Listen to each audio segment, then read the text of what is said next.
Obama's gonna see it, so he can tell us something. Yeah, sí. Bájate.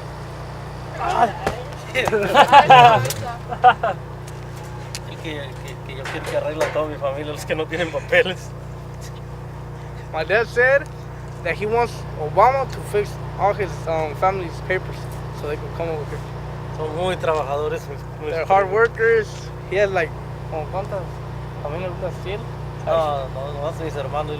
He just wants his 6 brothers and his parents to have papers. So like, he could do that, man. Damn.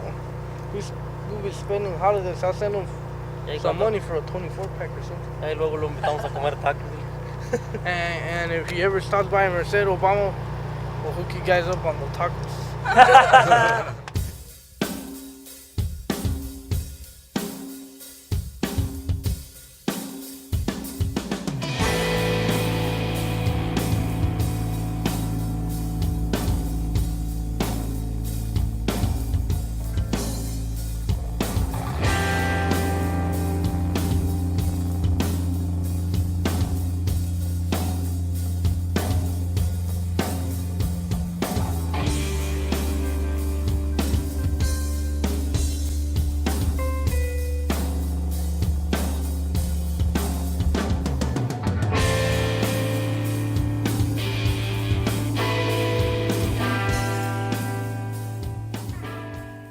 Scott, how did the organization come to be? Okay, well, Jacob and Rex had this idea during one of the mission trips in Mount Vernon. They just wanted to go, the extra mile, kind of go a little farther with the issue, see the other side of things. The reason is really rooted in St. John Bosco's mission trip and Youth Migrant Project up in Mount Vernon, and going there for several years and seeing a lot of the things that I've seen in the previous years. Rex comes up to me and he brings up this idea. Is like, hey, what if like we lived as like migrant farm workers and picked in the field for like a whole summer? I felt like it was important to do something that could speak to a lot of people. I know you could write a song or you could write a poem or do something, and that could speak to people, but I really felt that this was so important. So I was like, yeah, that would be cool, but I don't think it's ever going to happen. Because, I mean, big ideas, they're nice and all, but sometimes, or a lot of times, they never make it. But strange enough, the next day, we were meeting in my living room. The preparation that we had to do for it was get together our team. That was the first step. My girlfriend at the time, Risa, she knew how to speak Spanish. So she volunteered to be the translator. And I'm like, wow, we already have like a translator, 2 people to pick, We began fundraising at the church, announcing our project to the congregation. We went to different groups like the Kiwanis Club. Making t-shirts, bake sales. We had a garage sale that took about 2 weeks of preparations. We started a nonprofit organization through the state. We registered with them. Mapping out where we're going to stay, what we're going to do. A lot of emailing people, filing for licenses. Getting our contacts together. Studied a little bit on Spanish, didn't do much. Kind of wish I did a little more. Good and gracious God, we give you praise and thanks for each other and a good support system for our documentary.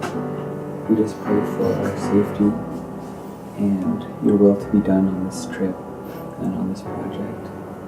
We'd like to pray for those that have helped support us along the way, financially, spiritually, and physically, with all these fundraisers that they've been helping us with, and supplies they helped us buy, and just everything that we needed for this trip.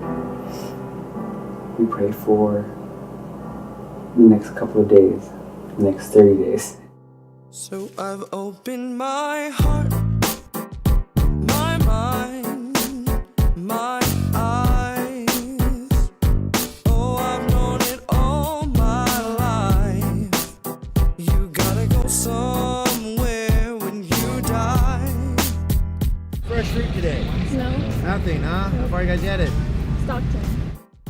My mind, my eyes. started getting this weird bumping, like, feeling in the car when we were coming into Stockton. Maybe that's just how it idles and I haven't felt it idle. No, that's not how it idles. And it's like really slight. No, yeah, I can feel it back here.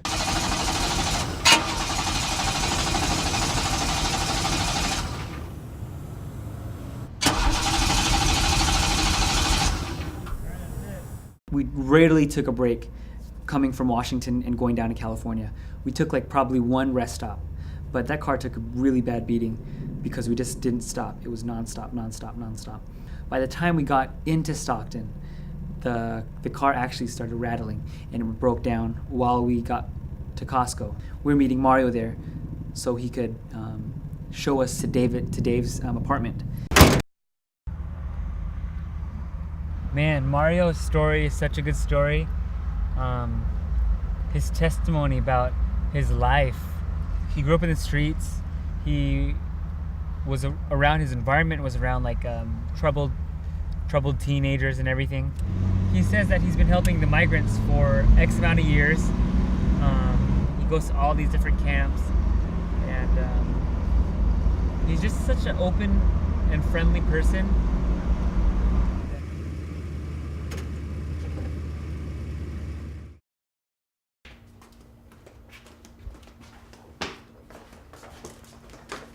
Mario Gomez.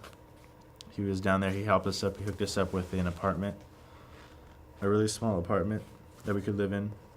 And he goes, "Hey, Rex, my boss is willing to let you stay at his apartment, which is in his backyard. It's basically like a rental." And so he let us stay there. And we were given that place to stay for the duration of our trip in California, and it was really awesome.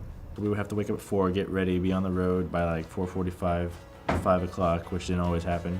Getting ready, eating a little bit of breakfast that we could, getting all the camera equipment ready.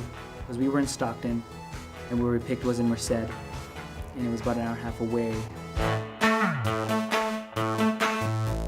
Working for a living, working for a living, working,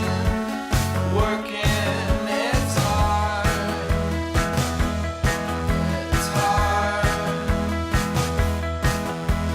trying, thinking, working. From sea to sea, our harvests are both plentiful and demanding. From Washington's apples to Florida's oranges, the produce is delivered year-round, whether imported or birthed from our own soil. The industry ranges from the small farmer to the towering corporations. This is our produce. How do you think your produce gets to the local stores? Ask Ryan this one too. Yeah. Okay, Ryan, how do you think our produce gets to our stores? Like fruits and vegetables. Fruits and vegetables. We eat them.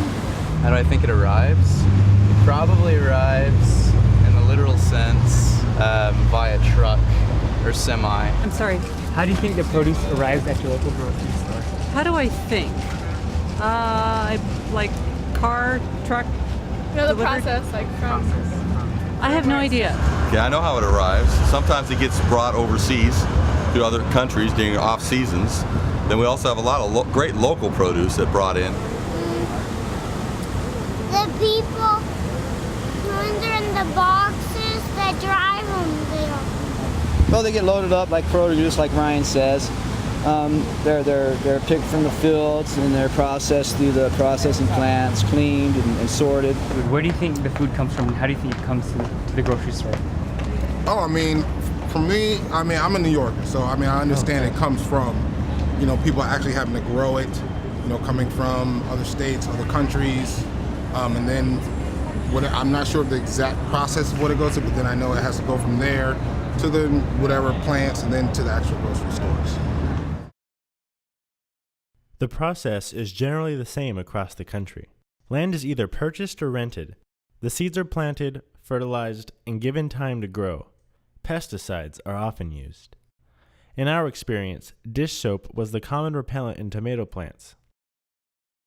Farming scouts visit the fields to assess the state of the crops and determine if the field is ready for harvest. If the field is ready, the company notifies the foreman, who in turn notify the farm workers. The farm workers arrive by the vanful to begin picking for a per bucket price. The fruit is picked under certain guidelines set by the company. The produce enters a processing plant for cleaning, sorting, and shipping.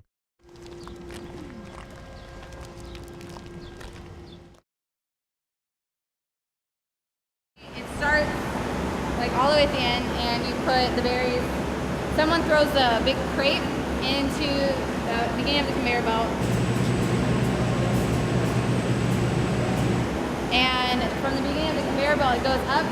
When it starts in this machine, it gets out any sticks or twigs. It goes through this part, and that's where it detects the too soft berries, the green, red, the not ripe enough, and then it kicks them out on each side like this into buckets that catch them, and we get rid of those berries because they're not good enough to go to market.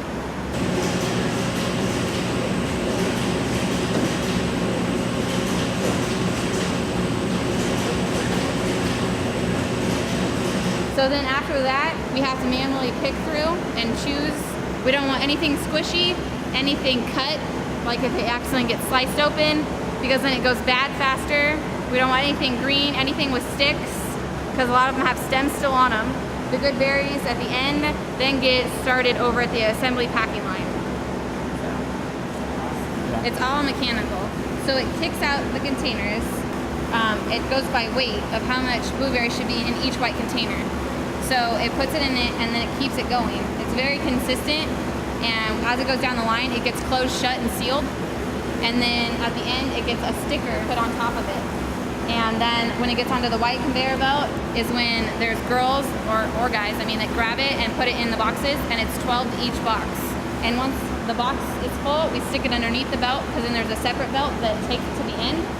And that's when someone at the end puts it on flats. And then the flats, once they're 4 across and 5 long, 20 high, then they're put into storage. So. Nationwide, we share a relatively similar process for growing and harvesting our produce. Pick, process, and ship. Still, one other powerful connection exists in the journey from seed to fruit: labor, and the people who provide it.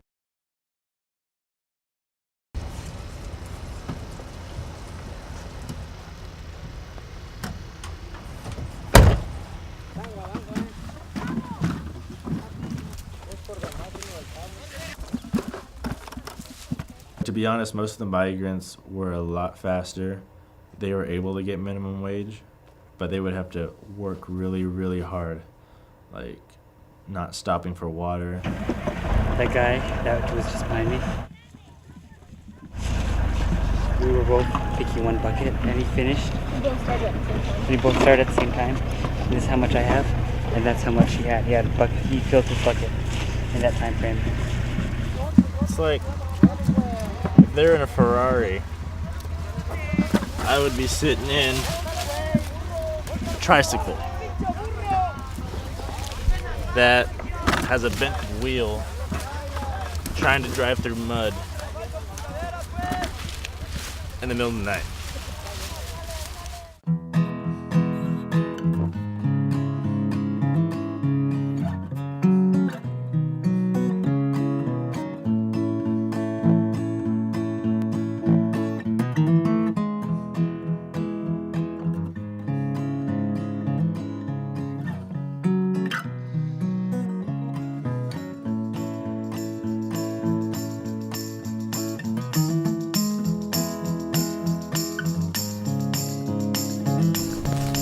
Green tomatoes that we're supposed to pick are around this size and up, and then there's these stems that we're supposed to take off, the cabo, and you can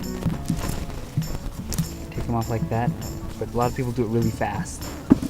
When we first got out here, it's kind of like funny because everybody was like looking at us like, what are they doing here? They called us like tourists, and they were like, we're wearing shorts, everybody else is wearing pants. Our supervisor spoke Spanish, and we didn't. We had a translator, but that was another barrier. Yeah, Yorex. Yorex. Mucho gusto. Soy Rex. Soy ¿Habla inglés? poquito. Poquito. Sí, poquito español.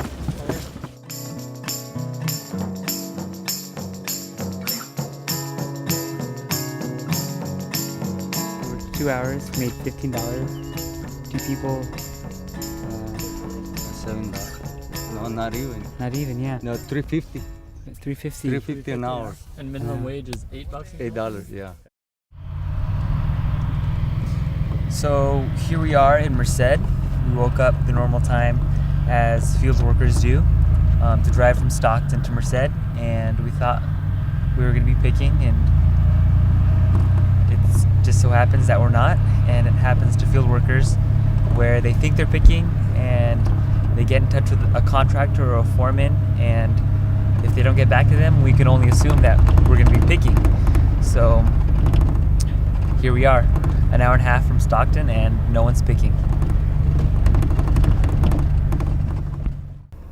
We were going to church at St. Mary's, which is in downtown Stockton. So we parked the van on the side of the road, and I was worried the whole time because we had a lot of expensive equipment. We had all our equipment in there. So we go to church, and then we were hungry. They were having some little festivity going on, and so Jacob and Risa went back to the car, and Scott and I actually went to get some food. All of a sudden, we see Risa turn the corner towards us, and she's like motioning for us to follow her. And we're like, what's, is it really important? I turned the corner, and Risa's sitting on the ledge, and Jacob's standing up, and so I'm thinking maybe we just need to plan something out. When all of a sudden, I see the glass, and it freaks me out. That's when my heart stopped, and I was like, oh, okay, this is the end of the documentary. We're gonna go home like disappointed. I'm just like, what in the world just happened? And what is stolen? Profane words were just racing through my head. We were like, okay, let's call the cops. So we called them, we answered a few questions, and we just waited for them to come. But after 45 minutes, we're like, let's just go fix the window.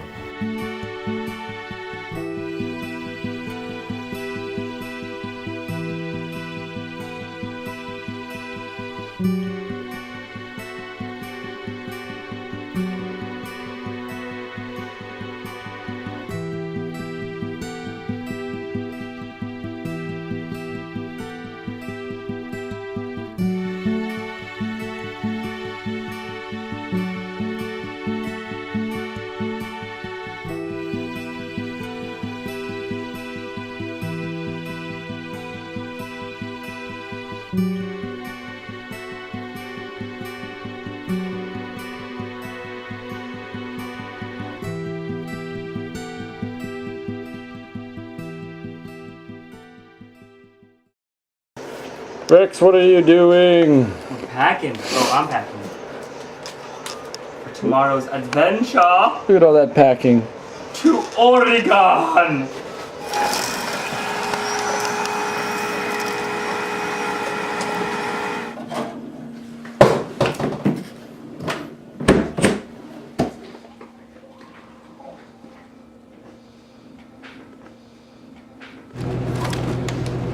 Having trouble locking the gate for the last time.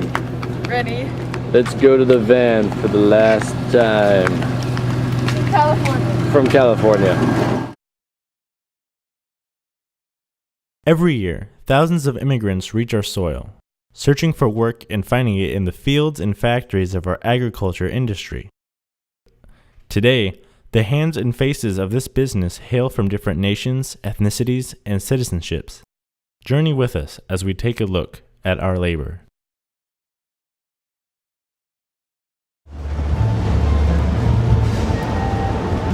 Well, why do you think the migrants come from where they come from to the U.S.? Job opportunities, better resources for living. For that American dream. That's what we sell on TV, media. We sell that American dream. So why can't people come here and achieve that American dream? Because they see that there's profit, and there doesn't necessarily have to be profit, nor is there probably profit for most migrant workers, but they're fed this facade, I think. You know, like the American facade is the American dream, the land of opportunity, the land of the free, and everybody knows that. Many immigrants have their own story of how they arrived in the country. Some are tragic, some are triumphant, but all are rooted in struggle. What inspires you to come to the United States? Because I got my mom over there, all my family's over there. Where is your family living right now? Where's my family living right now? In Seattle. In Seattle. Yeah. Have you made several attempts to cross the border, or how many times have you crossed? 2 times. When I was little and when I was like 15. My second time. Do you think it's been a lot harder since you were 15? Yeah, because I had to cross the desert. Through the desert. And when you were little, did you cross like by through the line? Yeah. Migrants arrive early in the morning to work. Farm work, in particular, begins before the day's heat sets in. Many migrants travel together by van to save money on gas. In Merced, where we picked, many migrants lived an hour and a half away in Stockton. While the process is simple, it is also hurried. Migrants are forced to work at breakneck speeds just to reach the minimum wage. The field workers receive payment in tokens for a specified amount of produce picked. Field workers could take breaks, but idle time pays nothing. At the end of the work week, a migrant would earn cash on the spot for exchanging his or her tokens. When the trucks were filled, the workers were free to go. ¿Cuántos años tiene? 19. 19. Sí. ¿Y cuántos años tiene aquí como pescador? Aquí trabajando en el tomate. Apenas tengo como unos menos de un mes o un mes por ahí. ¿Menos de un mes? Sí. ¿Y cómo empezó? ¿Ah? ¿Cómo empezó a trabajar aquí? No, pues estaba trabajando en la construcción en otra ciudad, pero se terminó eso de la construcción, pues estaba muy escaso y pues me tuve que venir para acá. ¿En qué ciudad estaba? Allá en Fullerton, California. Wow. A ver, ¿qué más? ¿De dónde es? De México. De México. ¿Cómo llegó aquí? ¿Vino con familia o...? El señor que va allá es mi papá. ¿En serio? Sí, el que va allá. Es mi papá. ¿Como pescador? ¿Yo? Sí. Como 45. ¿Y por qué sigue? ¿Eh? ¿Por qué sigue como...?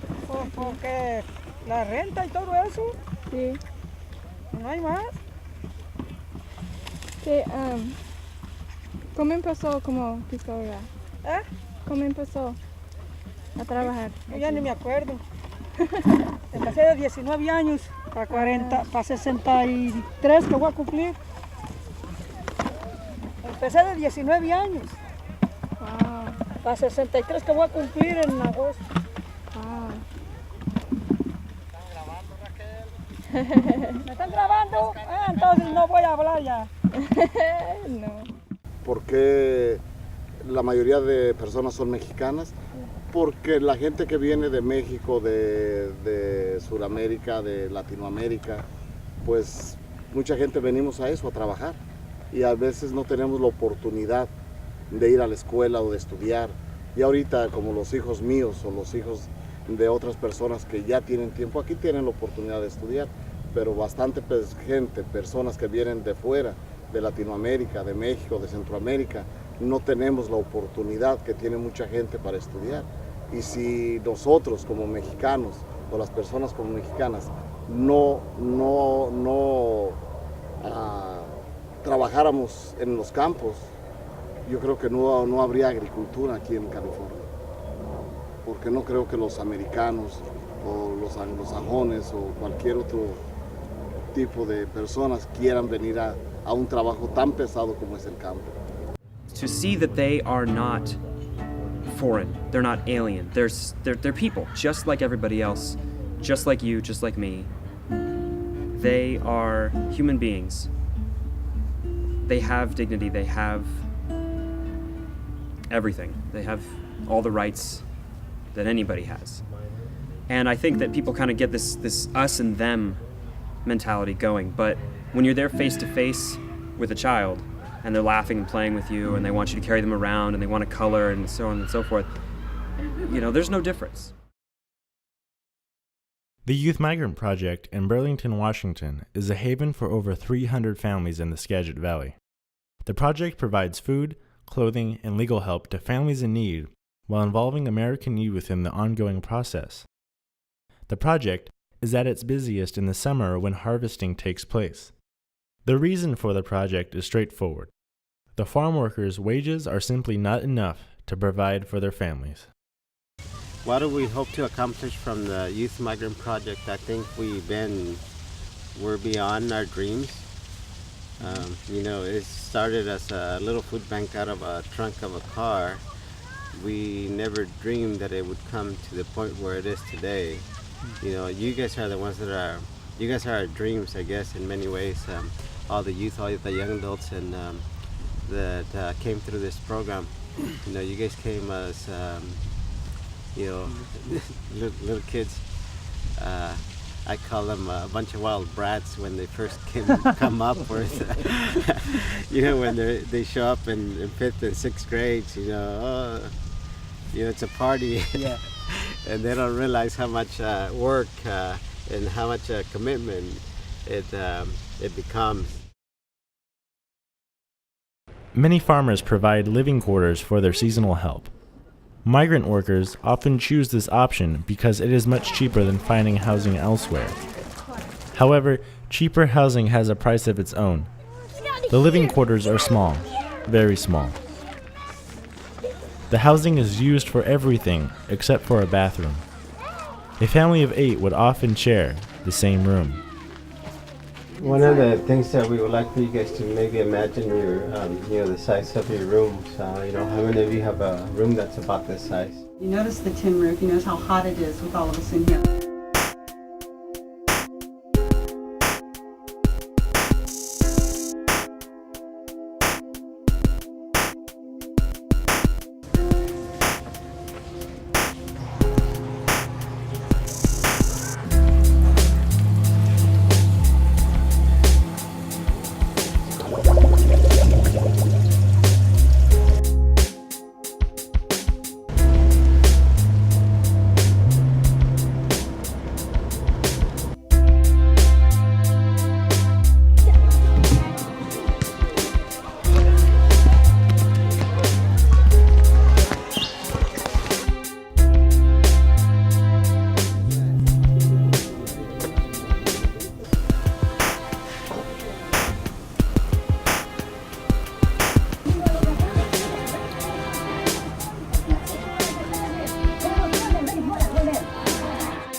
And one of the things that the farmers say, well, we're supplying them with a home. That's why we can only afford to pay that.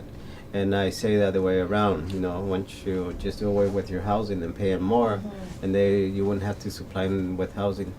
They could go live like everybody else. You wouldn't have to, because they're saying they're spending like $75,000 to keep up with this each summer. And what's funny is that we come into their homes, which are much smaller than our own, and they still offer us practically the shirts off their backs.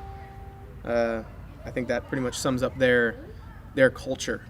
I mean, there's some, here and there that, selfishness is just a part of humanity, but at the same time, for people that have so much less than Americans, they're quite humble and they're quite giving still.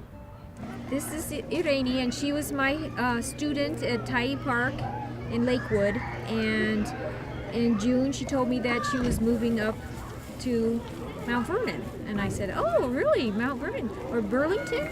Yes, Burlington, huh? And then I figured out that they were coming up here to be in the camps.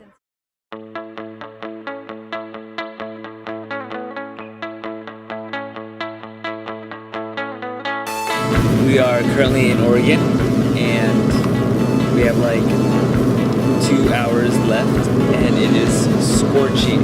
We thought we would escape the heat, but it's 102 outside, and Today's high is supposed to be record-breaking for Oregon.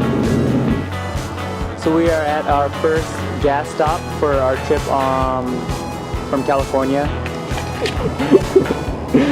What are you, like 6?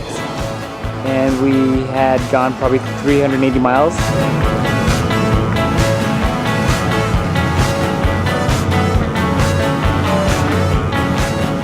We went to Kristen's farm because Scott was a friend of hers from college, so we went out there and we saw what that was about in Oregon, and we got some experiences like moving hay and looking at the blueberries being packaged as well as potatoes.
I mean, it's just, I mean, these are hands that are, don't, you know, a banker or a doctor doesn't have hands like that. We're a very small part of the economy. Yeah. We're not a high priority with government. Most people cannot imagine how much commitment and work and toil and actual knowledge is involved. My house was built on the profit from 40 acres of oats in 1914. 1914 was a really good year, and next year is going to be a good year. And if you don't believe that, you quit farming. Migrants aren't the only group facing misfortunes in the agriculture industry. Farmers also encounter many hardships during the harvest. Complications such as insects, weather conditions, and ever-changing produce prices determine how much money the farmer earns that season. Often, the harvest is profitless. You plant a crop and you don't know if you're going to get paid for it, or it's going to get rained on or hailed, or you're going to contract with somebody and they're going to go out of business and you're not going to get paid. And so there's always that hanging over your head. Okay, I'm going to grow it. Do I get paid for it when I get done? And all of us have had times when we haven't. Juice last year we got 50 cents a pound for puree stock. Juice in a barrel, 10 cents. You can't even put them in a barrel for 10 cents. We get a 300 pound barrel for $30. That's all that we could get for that barrel. We basically compost it, throw it over the bank. Yeah. We can't even put it in a barrel for 10 cents a pound. There isn't a time when you can just leave. You know, you're on duty all the time. And, you know, animals don't stop eating and drinking for 3 days in a row because, you know, that just won't happen. If the greenhouse doesn't have the temperature turned on, you know, everything freezes, you're out of business, you got a whole year's work gone. So these just have to be maintained. This whole economy deal is just hitting the ag industry right now. What was it saying? Taking off. Ag industry, like Agriculture. Agriculture in general is taking a hit. There's very few bright spots in the ag right now. And I don't know why. I mean, it's just, but the frustrating part is you go into the store, you know, the grower's getting 75 cents a pound for that product. The blueberries are still $3 a pound in the store. Yeah. Go figure. It's not the grower getting it. Really? No, we got 75 cents of that. Well, wait, but don't they give you like another cut too? Like, no, why would we get another cut? For the most part, the process is there just isn't enough money in the stream. If we were willing to pay more for the products, the farmers could afford to pay the migrants more. And I think in all likelihood most farmers would. It's not like farmers pay a lot of income tax. Right. I like to pay some income tax. When you pay no income tax, it wasn't a good year. People don't want to pay more for the product. And that's why, farmers have to pay them these wages. That's why things are the way they are, basically. We use chemicals on a whole different scale that we did years ago. Years ago, we did it because we thought that was what it was to do. Now, through pest management, scouting, and everything else, we use just as little as possible. Years ago, you used to, when DDT was legal, spray them every week. Didn't matter. We can't use it. The States, it's outlawed in the U.S. It's not outlawed in some countries. They still can use DDT. Ooh. And it's still and it can still be imported because the products coming in from other countries aren't held to the same standards that the U.S. products have to do, because they cannot inspect all the fruit. They can't do everything. As far as the environmentalist part, we as most ag people or farmers are true environmentalists. Traditionally, most farmers, you go back 100 years, the family finally acquired the farm. They didn't look at that as an investment or a cash investment. They just said, this is here and we're going to protect it, and as long as we take care of the land, then we'll be able to live as a family. We have to protect our investment, our land, because our next generation will be farming it.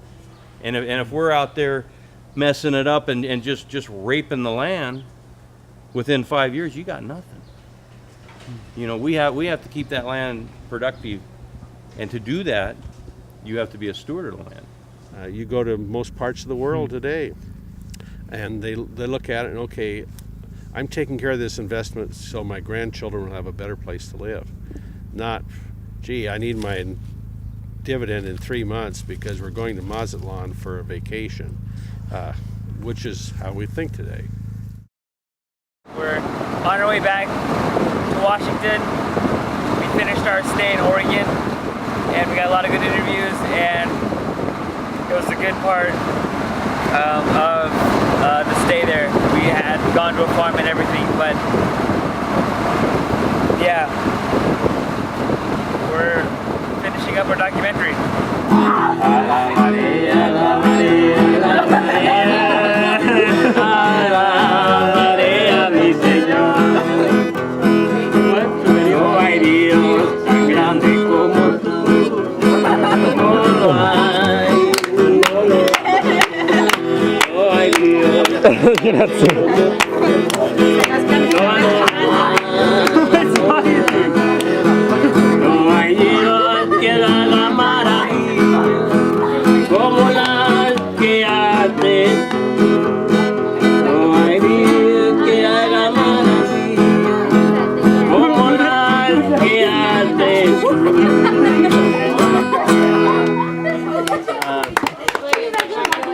We were sitting in the place we were living in Mount Vernon, and Jose walks in and said he knew this guy that was a farmer.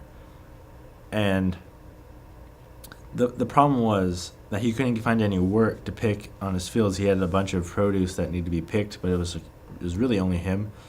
But the reason he couldn't get any workers was because the surrounding farms and farmers told their workers that they could not work for him or else they would lose their jobs. So we ended up going out there with a youth group. We picked the green beans for him, and I think there was onions and carrots and cabbage. Yeah, thank you. So these right here are pretty good, pretty ripe, but these right here, no, not as ripe. So what'd you put in there?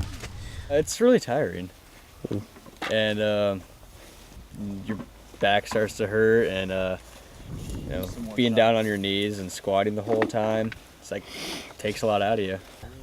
Just the same motion over again and over again of picking the beans. It's kind of boring. My back is kind of sore and your hands kind of get a little sore, but I'm tired also. Would you do this as a living? Personally, I wouldn't, but if I had to, yeah, I would. I don't know. It's really hard to sit down there, and I couldn't imagine doing it like day in and day out for however long a lot of these people have to do it as their that's like their job. It's tough.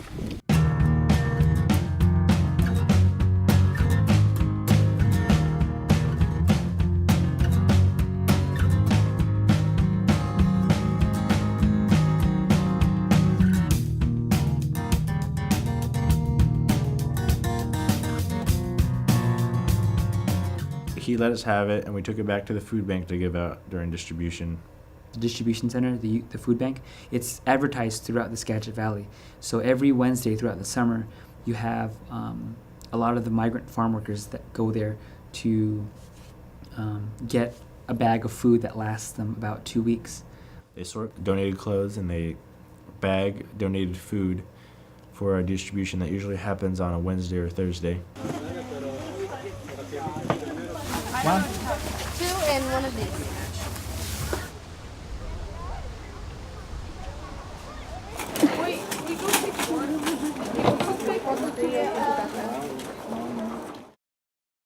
Smell is like dirty clothes that are like sitting in the sun all day with like dirt and sewer mixed together.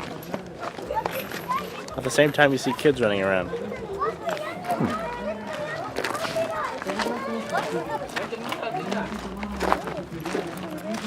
Like he's dizzy, man.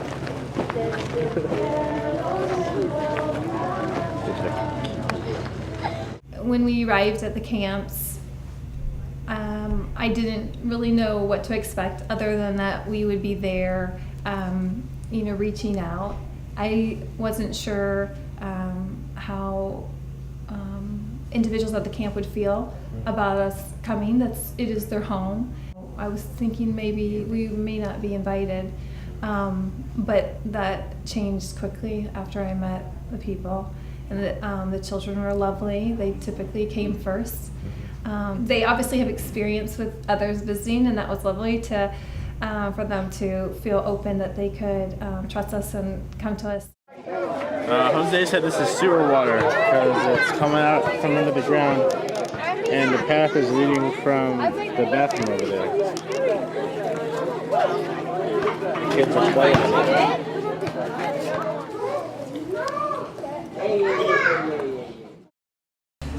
Señor, me has mirado a los ojos, sonriendo, has dicho mi nombre, en la arena he dejado mi marca, junto a ti buscaré otro mar. It is easy to immediately point the finger to what seems directly related to the problem. Until someone addresses the understated cause of the injustice, understanding it is much more difficult.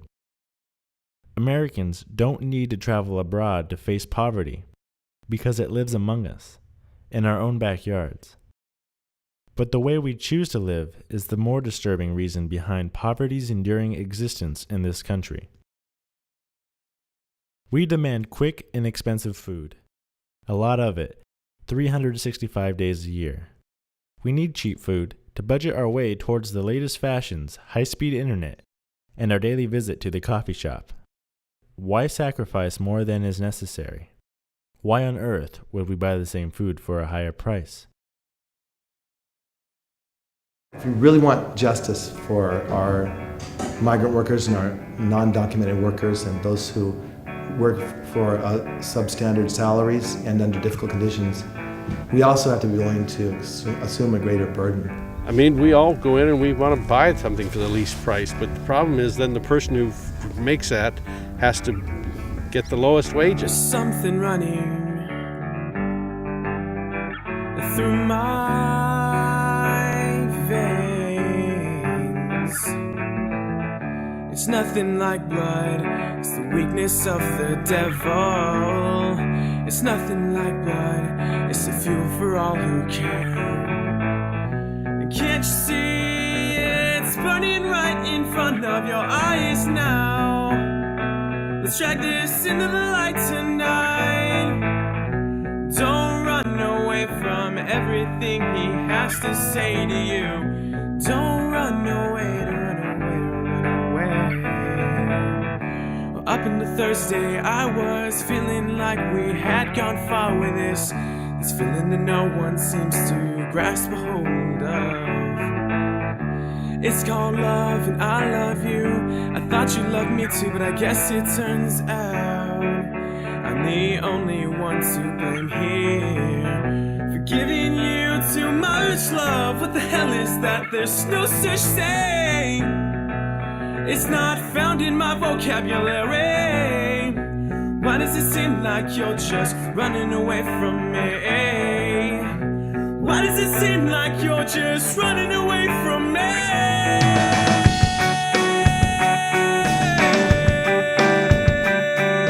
We have this attitude in this country of wanting things immediately, of wanting things our way, of not wanting to pay more.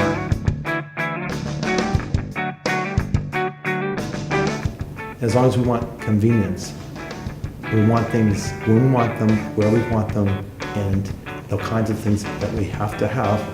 And that's the consumer mentality we have in this country.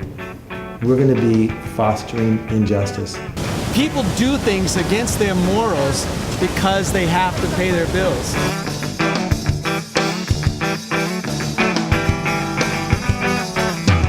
I think it's really clear that we need and we depend on migrant labor in the U.S., that our economy was built on the hand of immigrants, from the get-go.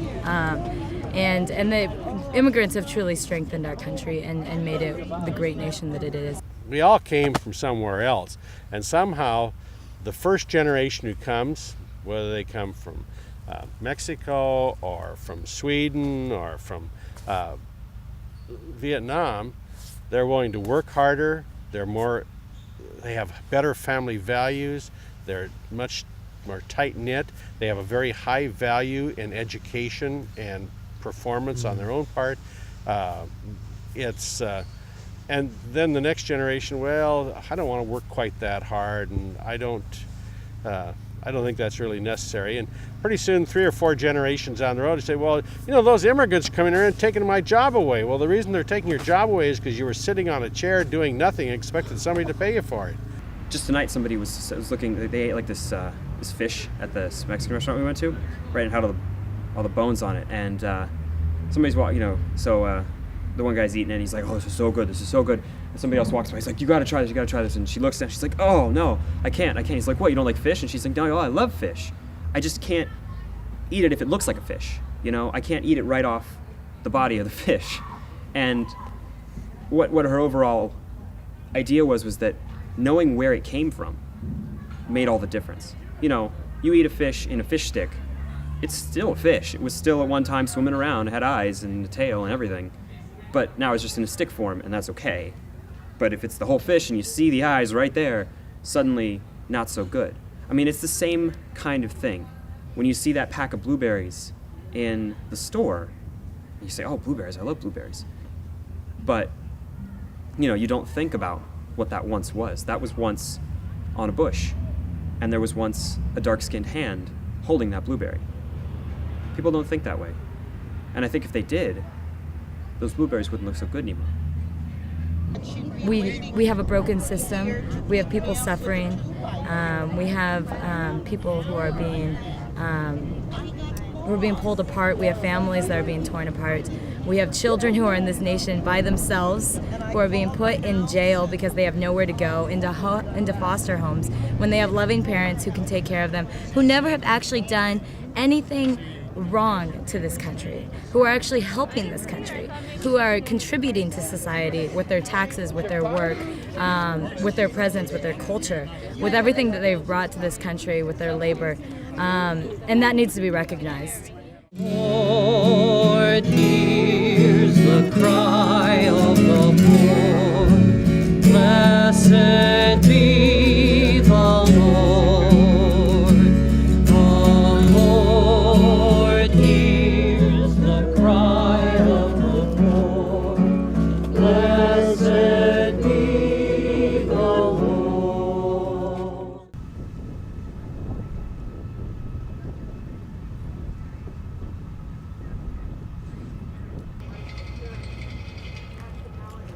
this is private property on this side of the tracks. Yes. If you could step to the other side of the tracks, it would be appreciated.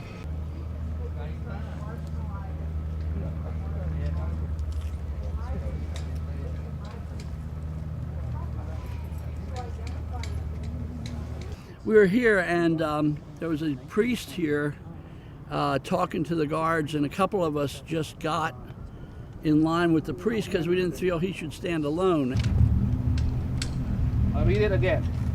Leviticus 19:33. When an alien resides with you in your land, you shall not oppress the alien.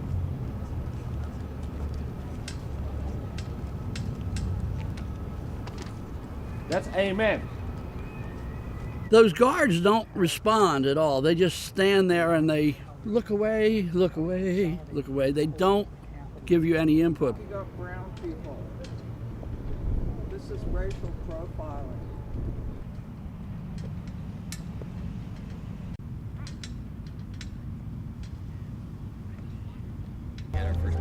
So can you guys explain? Well, I don't know. He came here by work visa, and then he stayed after that for like 3 years. So they're saying he's a legal immigrant. And he was your friend? Yeah, he's my friend. Did you get to go and visit him? Yeah, I've been visiting. He's been here 2 weeks, like almost every day. How did that happen? Like, did they? I don't know. They had an appointment for him at the Homeland Security in Tacoma, and then he said that they shipped him to like a few different detention facilities, and then he ended up here. So he basically had an appointment, like a meeting? Do you know he's paid taxes? Every year paid taxes, and IRS it's bring the letter about come to appointment. Yeah, he's come to appointment and put in jail. This hasn't been the first time I visited here. I visited here like 2 years ago because my father, they took him away at the very same place, and I didn't see him for 2 years, and so they moved him to Oklahoma and stuff. So it's really hard with the families as well because there's the financial stress to deal with. There's also the emotional stress that you have to go through, and even though when you get him back, like he's back with me, but even when you get him back, it's very hard to deal with. I mean, this is another family member that this has happened with, so it's really hard, and I don't really think it's fair. But I mean, what can you do about it? Looking at that massive detention center, and the guards, and the American flag flying over it, right? Feel a little inconsequential. And thinking, oh, what did we do? We walked, we prayed. Is prayer enough in the face of this? And where's my faith? You know, do I believe that? Do I believe that? I do. I'm putting my life on the line to believe that. Huh.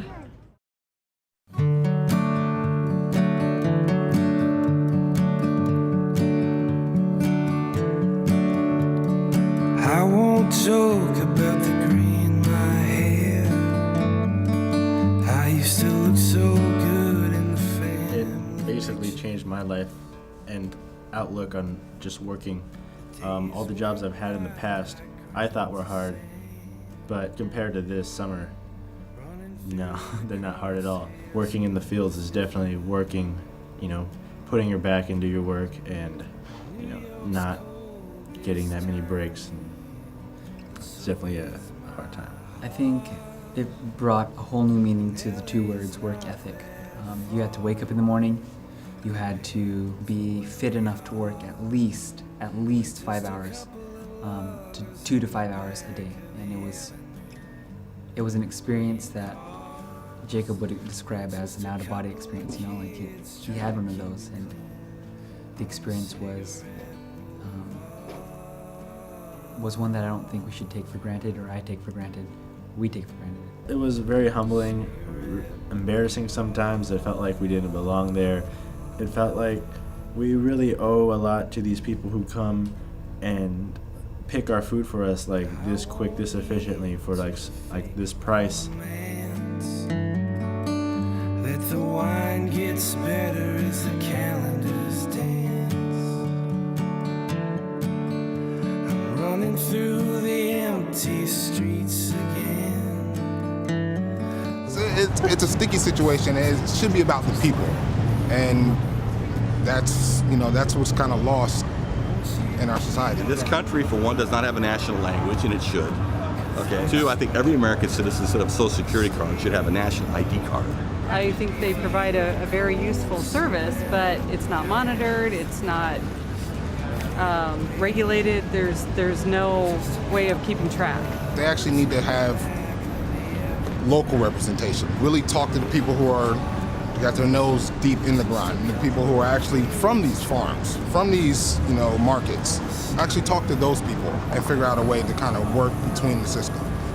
It's got to be a total shift in consciousness if we're ever going to solve problems like this.